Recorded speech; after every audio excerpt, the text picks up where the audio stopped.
I'm going to roll it as it's at and see if it thinks it's going in the wrong direction. So roll it, take it off. Yep.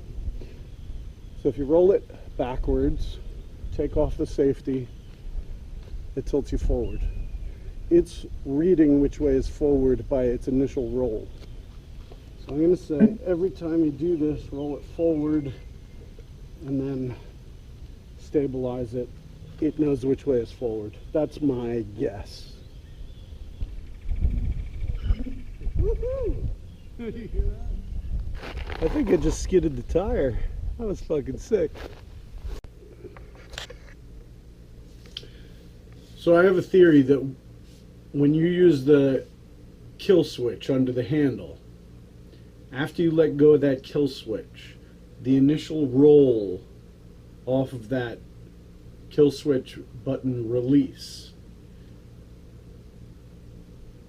allows the wheel to know which way is forward. It assumes you're going to be rolling forward after that kill switch. If you roll the wheel backward as you are lifting that kill switch button, it thinks that the back of the wheel is the front of the wheel. And that's fine, you're driving along. It doesn't matter, you're going backwards, you're going forwards, the motor will do the same thing in either direction. But the problem comes in when it wants to backpedal you. When it's like, overload, please get off. Yeah, please get off, but you're tilting me forward. Fuck. Shit.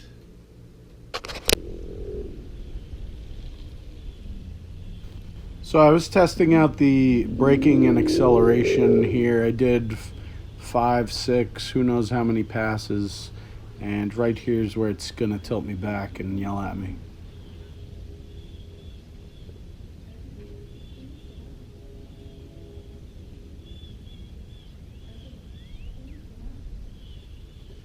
Overload, please get off.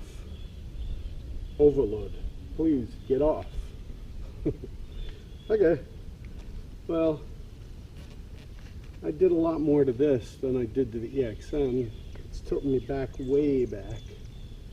I don't know if it's too hot or what. Let me take a look at this massive tilt forward. It's confused. It's not tilting me back. It probably thinks it's tilting me back, but it's not. It's tilting me forward.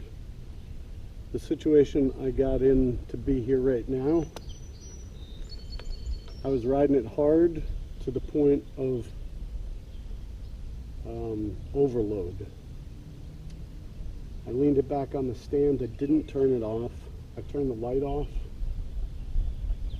I was going to wheel it over to the corner, take a picture of it. Took the assist off, reset it, and then it tilted me in the other direction. See, it just did it now. It's overloaded, so it's just tilting me. You can just hear my gears turning. This is the raw process of me trying to troubleshoot. Coming up is where I figure out what's going on. It's tilting me right away.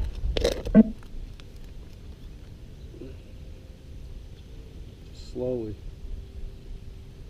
Alright, so I guess I'm going to turn it off now and see what happens to it. But before I had it slightly the other way, so I think it didn't know which way. Let me see if I could tilt it forward again.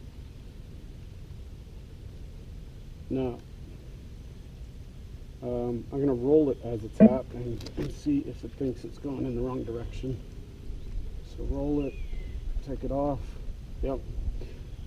So if you roll it backwards, take off the safety, it tilts you forward. It's reading which way is forward by its initial roll. So I'm going to say every time you do this, roll it forward and then stabilize it. It knows which way is forward. That's my guess. Alright. So I'm going to turn it off, wait 15-20 seconds, and then we'll turn it back on. I like the sound wave feature on this vehicle, and the reason I like it is it gives you feedback on what the motor's doing. Now, having said that, why don't we have the feedback on braking? Soundwave's great. I love it. I don't know if I would want to use it in a race like Chooch does. You're just telling the other guy what your motor's doing while he's in complete silence. But for riding around, I love having the feedback. I like other people that it gives them awareness that you're coming. You don't have to blast music. It's just like a gentle presence. I like it. But damn it, give Soundwave some feedback on braking. When you brake, this machine is just so smooth. I think it might be the quietest, smoothest vehicle, even more so than the 16X. At least, well, it's brand new, so. But wow, yeah.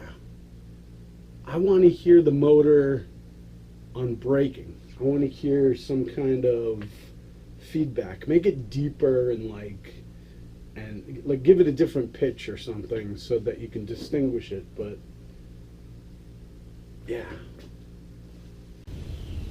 And one last thing, is this a capacitor blowing? Listen as I lean in right here. This happened right before the overpower. Did you hear that crack?